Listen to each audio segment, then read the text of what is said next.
Good morning students. बच्चों, last video lecture में अपन chapter number 15 biodiversity and conservation में बायोडाइवर्सिटी ऑफ वर्ल्ड तक का स्टडी कंप्लीट कर चुके हैं। इस वीडियो लेक्चर में बच्चों अपन स्टार्ट करने वाले हैं biodiversity in India. Biodiversity in India, biodiversity का अपने इंडिया में क्या स्टेटस है वो अपन बच्चों स्टडी करने वाले हैं।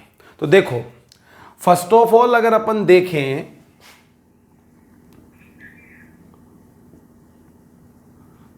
Surface area of India, total world के हिसाब से अगर सरफेस एरिया देखा जाए इंडिया का तो वो है बच्चों अप्रोक्स 2.4%। टोटल वर्ल्ड के सरफेस एरिया का 2.4% है इंडिया का सरफेस एरिया। लेकिन बायोडाइवर्सिटी ऑफ इंडिया ये अगर अपन देखें तो अप्रोक्स 8.1%। तो देखो बच्चों, पूरे वर्ल्ड के सरफेस एरिया का इंडिया में ऑक्यूपाई है 2.5% और टोटल वर्ल्ड वाइड बायोडाइवर्सिटी का 8.1% पोर्शन प्रेजेंट है इंडिया में।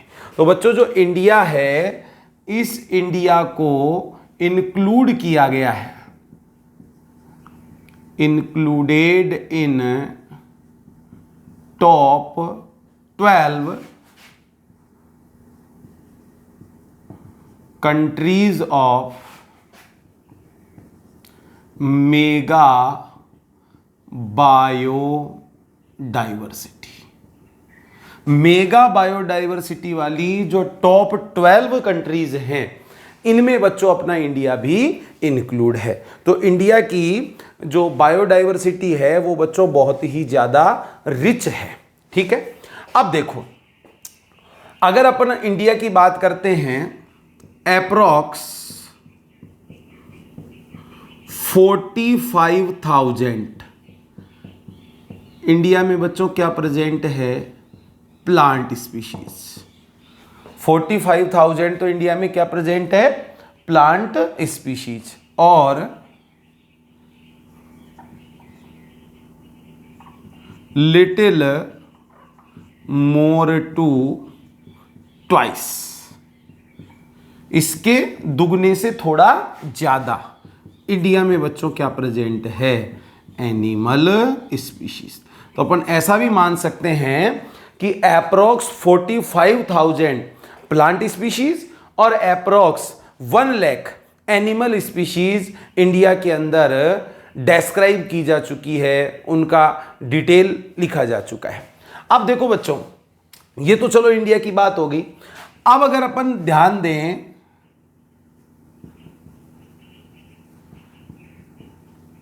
Estimation of Robert may, Robert मे के एस्टिमेशन को अगर अपन ध्यान में रखें तो रॉबर्ट मे क्या कहता है कि जो टोटल बायोडाइवर्सिटी है वो बच्चों कितनी है, 7 million.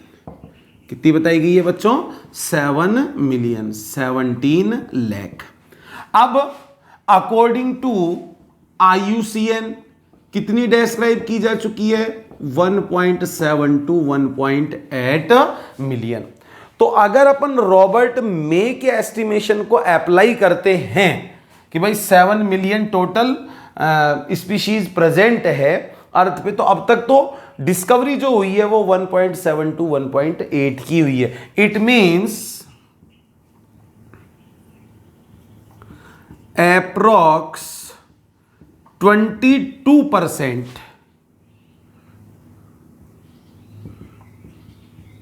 Discovery of biodiversity complete. अभी तक अप्रोक्स 22% ही बायोडाइवर्सिटी की डिस्कवरी मान लो हो पाई है। अब रिमेनिंग जो भी बायोडाइवर्सिटी है, जो भी प्लांट एनिमल स्पीशीज है, उनको आइडेंटिफाई करना, उनकी डिस्कवरी करना अभी भी बच्चों बचा हुआ है। अब अगर इस एस्टिमेशन को अप्लाई अपन करते हैं तो approx 1 lakh species of plants और approx 3 lakh species of animals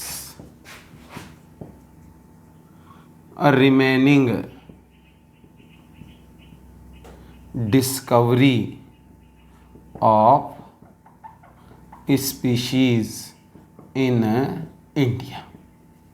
अभी भी इंडिया में अप्रोक्स 1 लाख तो प्लांट स्पीशीज और 3 लाख एनिमल स्पीशीज की डिस्कवरी होना बाकी है। तो बच्चों इन सभी डाटा से एक बेसिक आइडिया अपने को लग जाएगा कि जो इंडिया है उसमें बायोडाइवर्सिटी का स्टेटस कितना है। टोटल वर्ल्ड वाइड अगर लैंड एरिया देखें तो इंडिया में अप्रोक्स 2.4% ही है, लेकिन अगर टोटल वर्ल्ड वाइड बायोडाइवर्सिटी देखें तो इंडिया में 8.1% है। टॉप 12 मेगा डाइवर्सिटी कंटेनिंग जो कंट्रीज है उनमें बच्चों अपना इंडिया भी इंक्लूड है। अब तक कितनी की डिस्कवरी हो चुकी है? रॉबर्ट मेज एस्टिमेशन को अप्लाई करते हैं तो अभी कितनी की डिस्कवरी अपने इंडिया में होना और बाकी है। ये सारा डाटा बच्चों अपने एनसीईआरटी के अंदर दिया हुआ है। तो यहां पर बात कंप्लीट होती है बायोडाइवर्सिटी इन इंडिया। अब अपन स्टडी करेंगे patterns of biodiversity.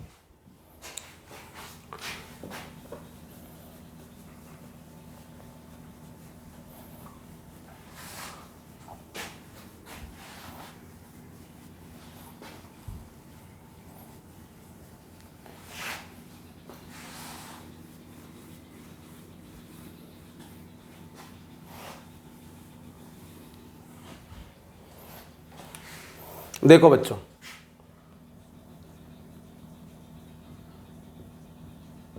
Patterns of biodiversity, patterns of biodiversity. Biodiversity का पैटर्न क्या है अपनी अर्थ पर पूरे वर्ल्ड में? तो देखो बच्चों, uniform distribution of species not occur on earth। Uniform distribution species का प्रेजेंट अर्थ पर प्रेजेंट नहीं है। कुछ एरियाज ऐसे हैं जहां पर बायोडाइवर्सिटी ज्यादा है, स्पीशीज रिचनेस ज्यादा है। कुछ एरियाज ऐसे हैं जहां पर स्पीशीज रिचनेस कम है। तो एक जनरल सेंस में अगर अपन देखते हैं, ध्यान देंगे बच्चों, in general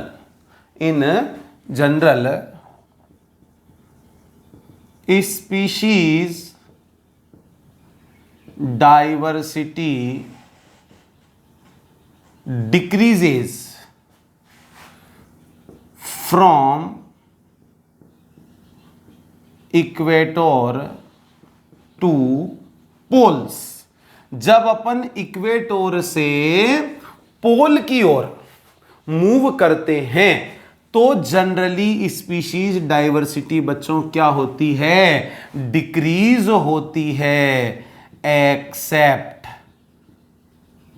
some examples.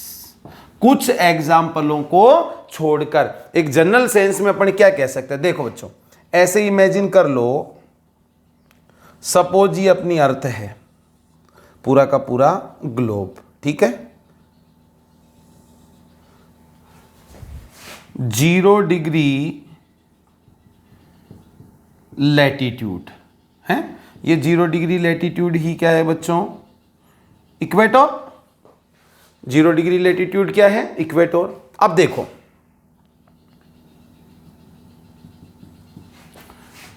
Twenty 23.5 degree north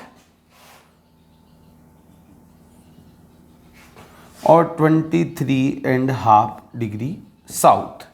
ये जो रीजन है नियर ऑफ इक्वेटर, इसको बोलते हैं बच्चों ट्रॉपिकल रीजन। क्या बोलेंगे इसको? Tropical region. 23.5 से लेके 66.5 degree north and 66.5 degree south. ठीक है, इस रीजन को बोलेंगे बच्चों टेम्परेट रीजन। क्या बोलेंगे इसको? Temperate region. अब 66.5 से 19 डिग्री नॉर्थ, ये तो क्या हो जाएगा? Polar region. और 66.5 से 19 डिग्री साउथ, ये भी क्या हो जाएगा बच्चों? Polar region. तो एक बेसिक जो फैक्ट है, वो बेसिक फैक्ट क्या दिया गया कि आप इक्वेटर से मूव करो चाहे नॉर्थ पोल की ओर, और आप चाहे इक्वेटर से मूव करो साउथ पोल की ओर, जो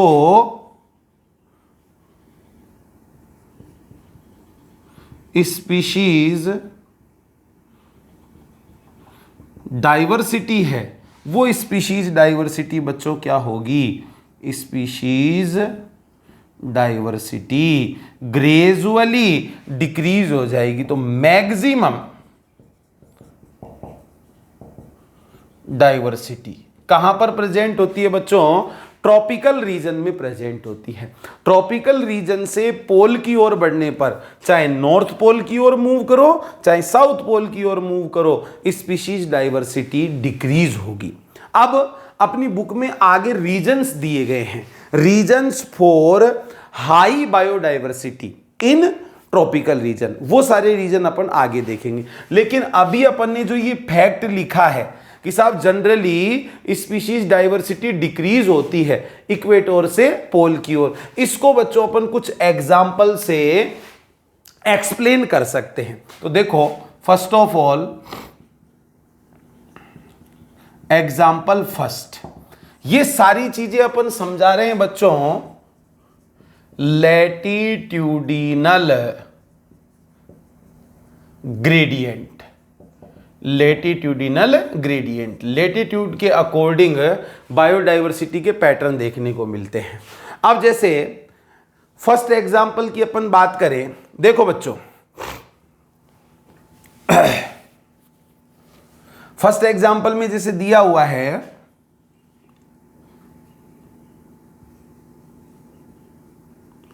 कोलंबिया। कौन सी कंट्री की बात की गई है बच्चों? कोलंबिया। अब ये कोलंबिया जो है very near to equator, equator के बच्चों बहुत ज्यादा नजदीक है ये Colombia country. Species of birds, species of birds, तो अप्रोक्स 1400 स्पीशीज बर्ड्स की प्रेजेंट है कोलंबिया कंट्री में। ठीक है, next India, little far from equator.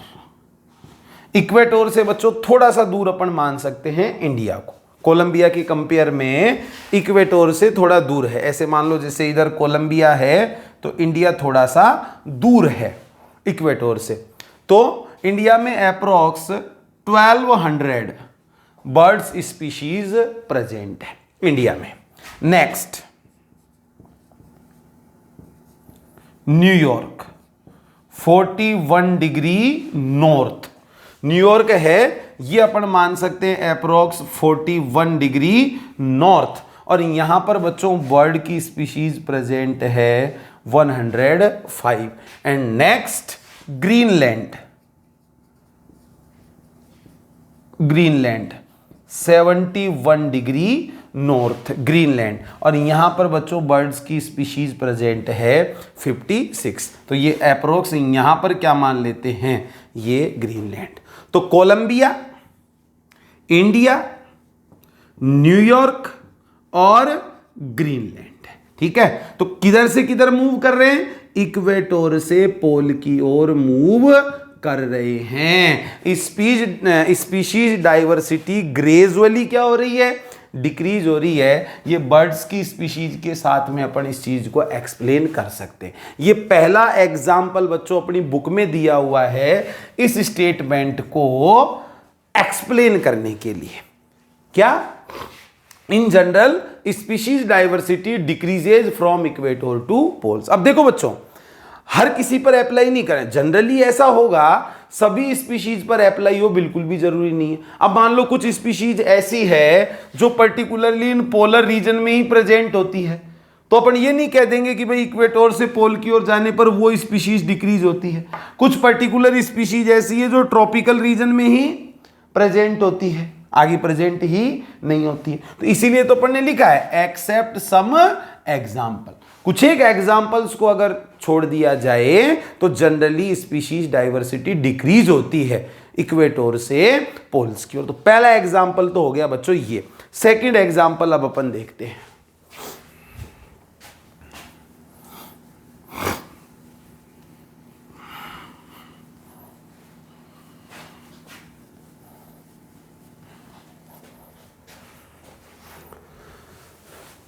देखो बच्चों, tropical forest of Ecuador. Ecuador में मान लो क्या है, ट्रॉपिकल फॉरेस्ट, ठीक है। ए फिक्स एरिया ले लिया, ठीक है, एक पर्टिकुलर फिक्स एरिया ले लिया इक्वाडोर में ट्रॉपिकल फॉरेस्ट का। और यहीं पर अगर बात करें टेम्परेट फॉरेस्ट ऑफ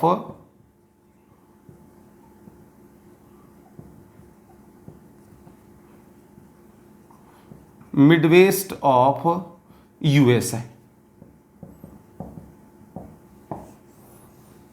ठीक है।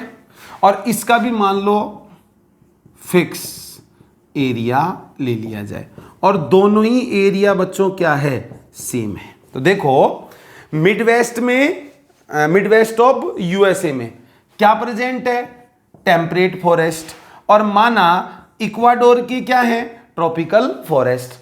तो इक्वाडोर का ट्रॉपिकल फॉरेस्ट, मिडवेस्ट यूएसए का टेम्परेट फॉरेस्ट, और दोनों का सरफेस एरिया ले लिया बराबर। तो बच्चों अगर अपन बात करें species of vascular plants, species of vascular plant, इनका नंबर हाई है किसमें, ट्रॉपिकल फॉरेस्ट में, और इनका नंबर लेस है। कंपैरिजन अगर करें तो सेम एरिया का ट्रॉपिकल फॉरेस्ट, सेम एरिया का temperate forest, tropical forest Ecuador में, temperate forest Midwest of USA में। तो सेम एरिया के ट्रॉपिकल और टेम्परेट फॉरेस्ट में जब वैस्कुलर प्लांट्स की स्पीशीज को कैलकुलेट किया गया, उनकी डाइवर्सिटी देखी गई, तो टेम्परेट फॉरेस्ट के कंपेयर में हाई बायोडाइवर्सिटी मिली बच्चों किनकी, वैस्कुलर प्लांट्स की। इससे भी क्लियर हो रहा है क्या, कि ट्रॉपिकल से टेम्परेट, टेम्परेट से पोलर रीजन की ओर मूव करने पर बायोडाइवर्सिटी डिक्रीज होती है, ठीक है। अब इसी के साथ साथ बच्चों ट्रॉपिकल अमेजन रेन फॉरेस्ट, अच्छी तरह से समझना बच्चों।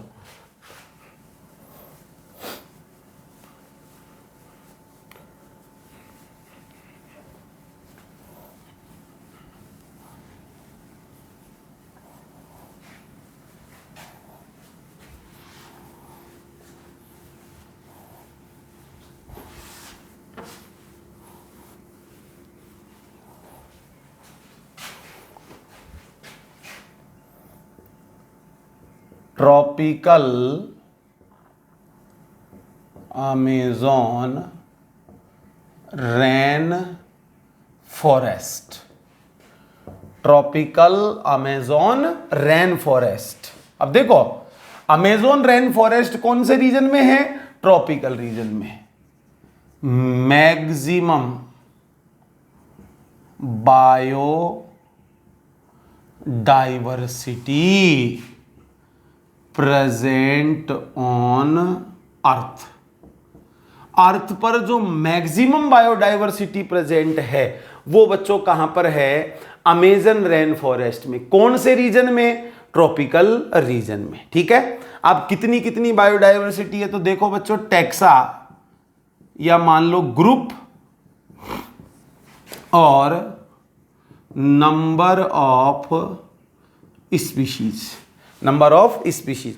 अगर बात की जाए first plant species, plant species, तो more than 40,000, more than 40,000 plant species in tropical Amazon rain forest में प्रेजेंट है।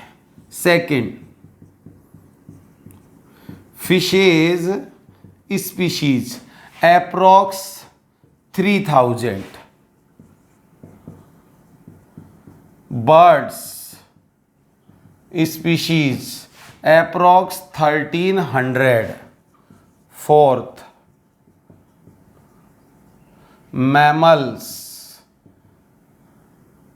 Species approx 427, fifth amphibian species approx 427, six reptiles species approx 378, और लास्ट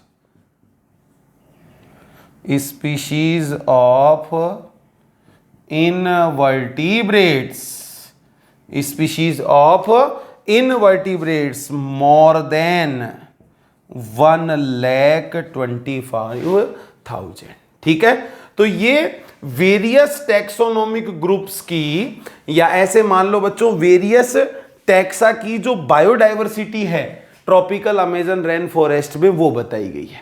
और एप्रोक्स बच्चों कुछ साइंटिस्टों का ऐसा बिलीव है, ऐसा एस्टिमेशन है कि एप्रोक्स 20 lakhs इंसेक्ट स्पीशीज की अभी डिस्कवरी होना रिमेनिंग है। कहां पर? ट्रॉपिकल अमेज़न रेन फॉरेस्ट में। क्लियर? तो ये बच्चों बायोडाइवर्सिटी का पैटर्न हो गया according to latitudinal gradient. Clear? एक फैक्ट आपको ध्यान रखना है कि ट्रॉपिकल रीजन से पोल्स की ओर मूव करने पर, चाहे नॉर्थ पोल की ओर बढ़ जाओ चाहे साउथ पोल की ओर बढ़ जाओ, ग्रेजुअली बायोडाइवर्सिटी डिक्रीज होती है। और उसको बच्चों अपन वेरियस एग्जाम्पल से क्लियर कर चुके हैं। अब क्वेश्चन ये है कि ट्रॉपिकल रीजन में ये हाई बायोडाइवर्सिटी प्रेजेंट क्यों होती है? तो वो रीजन्स क्या हैं वो बच्चों अपन देखते हैं। कुछ साइंटिस्टों ने अपनी अपनी हाइपोथेसिस दी है इस चीज को एक्सप्लेन करने के लिए। जो मोर करेक्ट चीजें हैं उनका अपन यहां पर बच्चों स्टडी कर लेते हैं।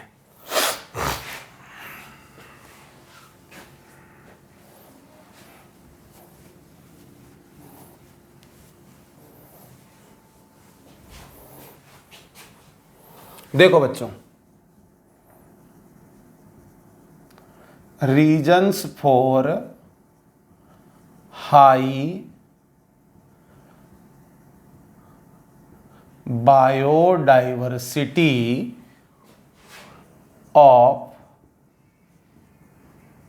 Tropical zones, reasons for high biodiversity of tropical zones. तो देखो बच्चों, 3 इंपॉर्टेंट हाइपोथेसिस क्या क्या दी गई है। फर्स्ट, स्पीशिएशन, या अपन कह सकते हैं बच्चों ओरिजिन ऑफ स्पीशीज। स्पीशिएशन और origin of species is a function of time. किसका फंक्शन है बच्चों? टाइम का फंक्शन है कि साहब नई नई स्पीशीज ओरिजिनेटेड हो, इवोल्व हो, वो बच्चों टाइम का फंक्शन है। अब अगर अपन देखें ट्रॉपिकल रीजन और एक अपन देखें टेम्परेट रीजन, माना बोथ रीजन्स में स्पीशिएशन प्रोसेस चल रहा है। जो टेम्परेट रीजन है इसके अंदर मोर ग्लेशिएशन जो होते हैं वो ज्यादा होते हैं, और ट्रॉपिकल रीजन में बच्चों ग्लेशिएशन कम देखने को मिलता है। अब पता चला टेम्परेट रीजन में स्पीशिएशन हुआ, नई नई स्पीशीज बनी और ग्लेशिएशन हो गया जिससे वो डिस्ट्रॉय हो। अब फिर नया टाइम चाहिए नई स्पीशीज के ओरिजिन के लिए, तो यहां पर ग्लेशिएशन ज्यादा हो रहा है और यहां पर ग्लेशिएशन नहीं हो रहा है। इसकी वजह से बच्चों कि जो ट्रॉपिकल रीजन है, इस ट्रॉपिकल रीजन में more time available for speciation. यहां पर स्पीशिएशन के लिए ज्यादा टाइम अवेलेबल होता है, इसलिए बच्चों एक रीजन अपन ये दे सकते हैं। क्लियर? सेकंड रीजन देखो बच्चों,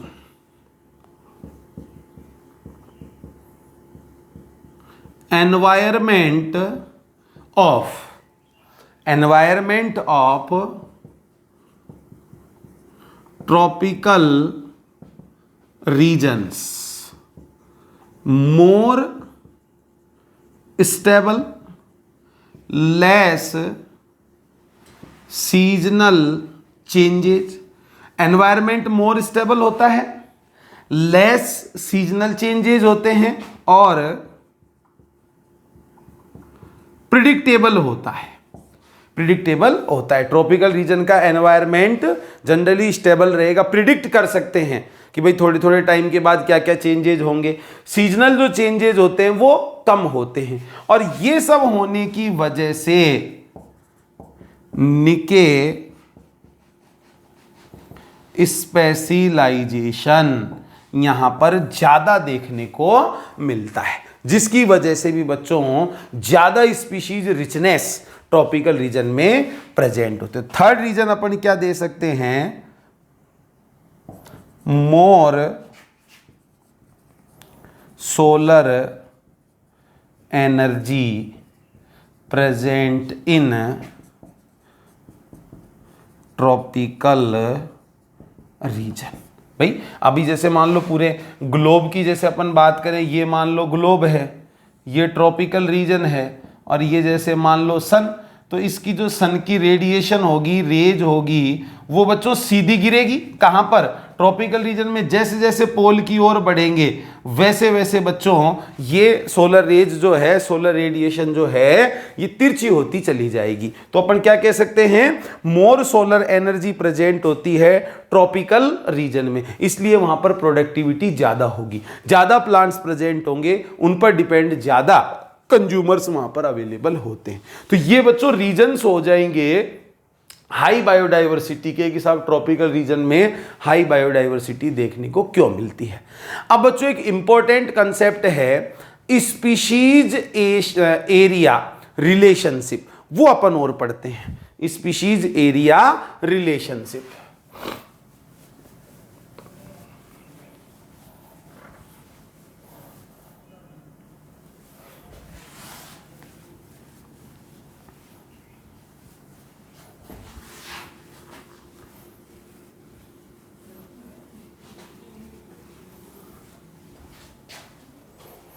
देखो बच्चों,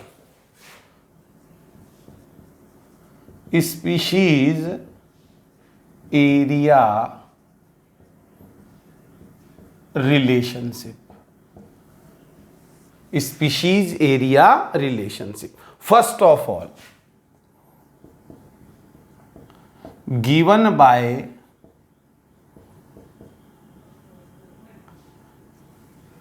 अलेक्जेंडर वॉन हम्बोल्ट। पहला क्वेश्चन तो बच्चों यही बन गया कि जो ये स्पीशीज एरिया रिलेशनशिप है ये किसने दिया? अलेक्जेंडर वॉन हम्बोल्ट ने दिया। अब बच्चों ये अलेक्जेंडर वॉन हम्बोल्ट जो था जर्मन नेचुरलिस्ट एंड जियोग्राफर। क्या था बच्चों? ये जर्मन नेचुरलिस्ट एंड जियोग्राफर था ये अलेक्जेंडर वॉन हम्बोल्ट। और study of South American jungles. South American jungles का इन्होंने क्या किया? स्टडी किया। और बच्चों क्या दे दिया?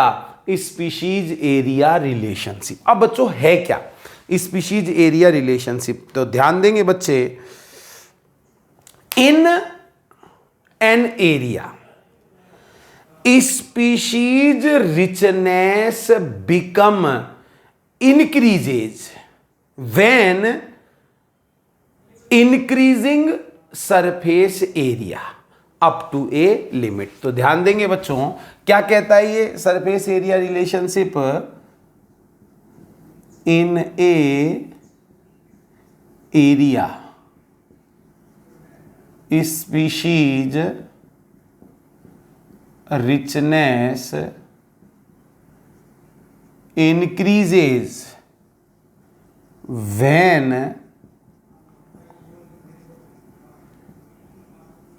increasing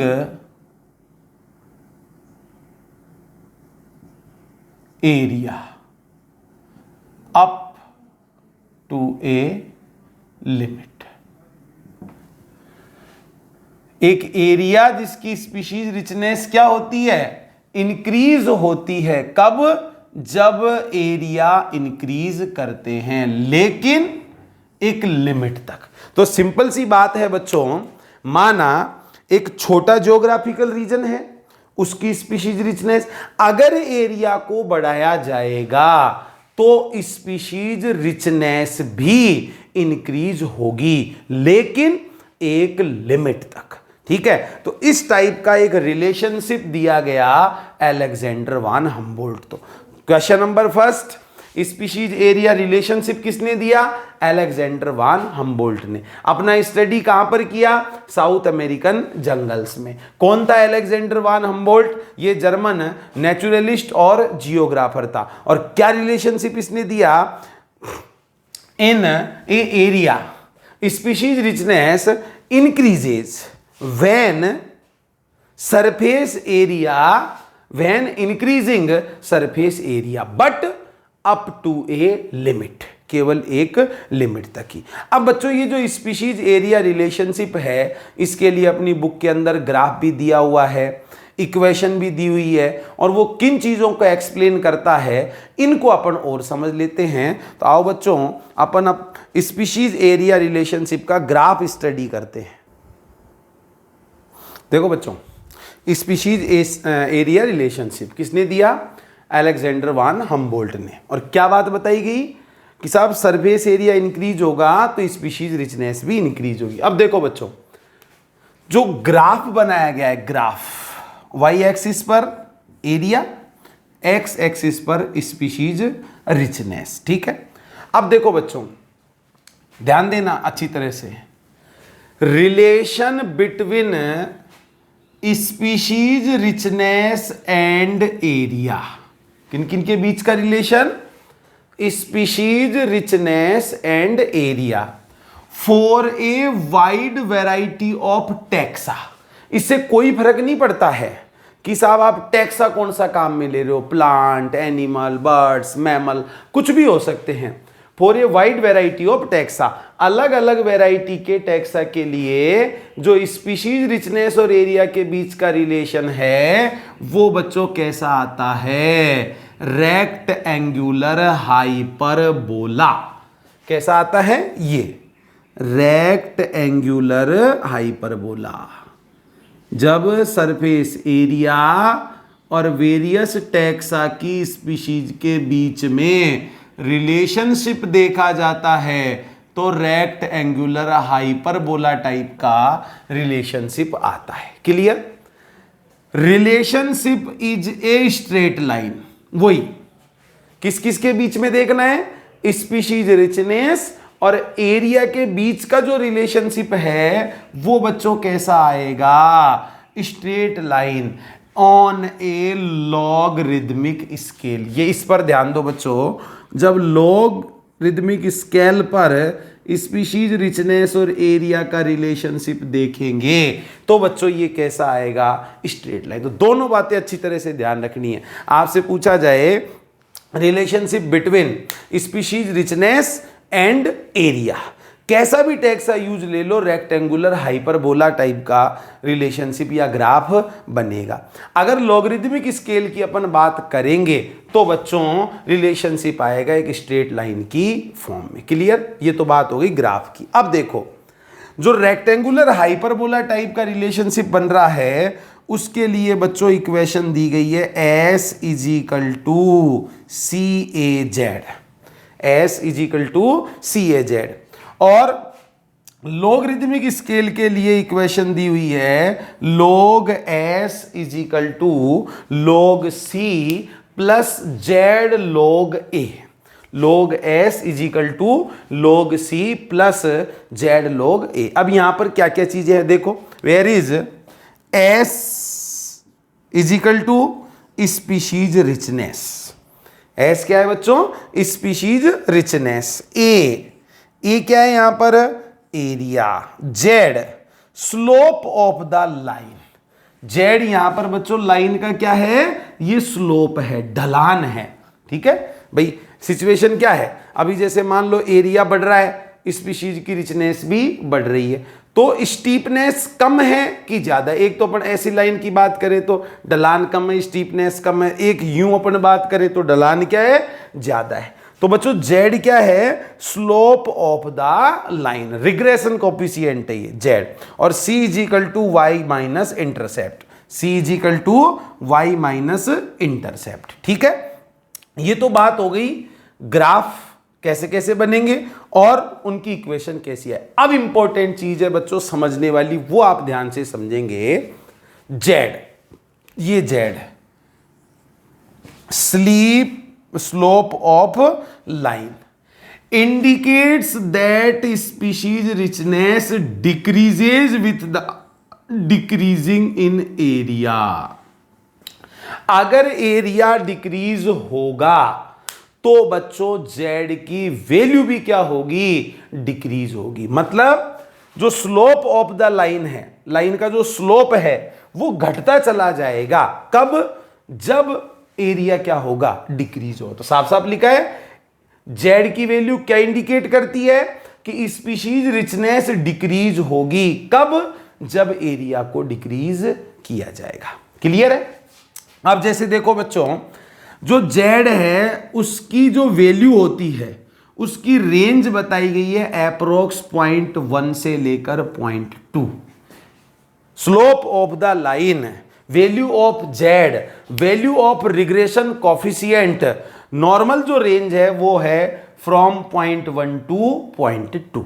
अब इससे ये फर्क नहीं पड़ रहा है कि आप कौन से ऑर्गेनिज्म की बात कर रहे हो, कौन सा टैक्सा है, कौन सा एरिया है, मतलब स्पीशीज कौन सी है, एरिया कौन सा है, ये मैटर नहीं करता है। ठीक है, Z की वैल्यू के लिए रेंज बताई गई है 0.1 से लेकर 0.2। देखो, when analysis is done in a small area, अगर स्मॉल एरिया में आप Z की वैल्यू को एनालाइज करोगे तो उसकी रेंज आएगी 0.1 से लेकर 0.2। जैसे प्लांट्स ऑफ ब्रिटेन, टैक्सा क्या हो गया, प्लांट, एरिया कौन सा है, ब्रिटेन। ठीक है, birds of California, mollusc of New York. तो भले ही न्यूयॉर्क के मोलस्क हों, कैलिफोर्निया के बर्ड हों, ब्रिटेन के प्लांट्स हो, इससे कोई फर्क नहीं पड़ता। जेड की वैल्यू बच्चों क्या आएगी?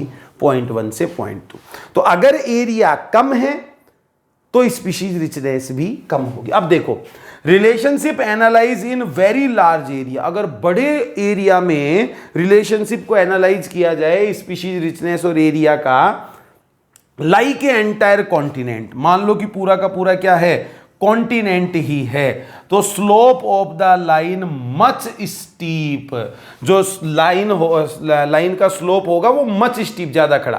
भाई एरिया अगर छोटा होगा तो ये इस तरीके से एरिया बढ़ाते जाएंगे तो बच्चों इसका स्लोप जो है वो ज्यादा स्टीप होता चला जाएगा, खड़ी ढलान बनती चली जाएगी और जेड की वैल्यू इंक्रीज बढ़ जाएगी 0.6 से लेके 0.12। मतलब अगर सरफेस एरिया बड़ा होगा तो स्पीशीज रिचनेस भी ज्यादा होगी, जेड का वैल्यू भी ज्यादा होगा। Slope of the line much steep, slope of line is much steep, जो रेखा की ढलान है वो ज्यादा खड़ी हो जाएगी।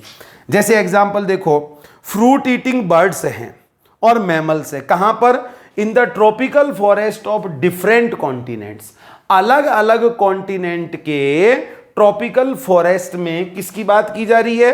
फ्रूट ईटिंग बर्ड और मैमल की। The slope is found to be 1.15, मतलब स्लोप और भी ज्यादा खड़ी ढलान हो सकती। तो एंटायर कॉन्टिनेंट बड़ा एरिया लेंगे तो जेड की वैल्यू ज्यादा होगी। सो लार्जर द एक्सप्लोर्ड एरिया, अगर अपन एरिया को बढ़ाते हैं, more is steepness of the slope of line, तो लाइन की जो ढलान है वो ज्यादा खड़ी होती चली जाएगी। भाई यही चीज अगर ये ऐसी अगर अपन बात करते, ये इस तरीके की सिचुएशन मान लो बच्चों, जैसे जैसे एरिया बढ़ता चला जाएगा जो स्लोप ऑफ लाइन है वो ज्यादा स्टीप होती चली जाएगी। तो इस टाइप का रिलेशनशिप दिया गया था अलेक्जेंडर वान हम्बोल्ट के द्वारा स्पीशीज रिचनेस और एरिया के बीच में। क्लियर? तो बच्चों इस वीडियो लेक्चर में यहां तक का स्टडी अपन कंप्लीट करते हैं। फर्दर जो आगे बाकी के टॉपिक्स हैं, बाकी का जो पोर्शन है इस चैप्टर का, वो नेक्स्ट वीडियो लेक्चर में स्टडी करेंगे। Thank you.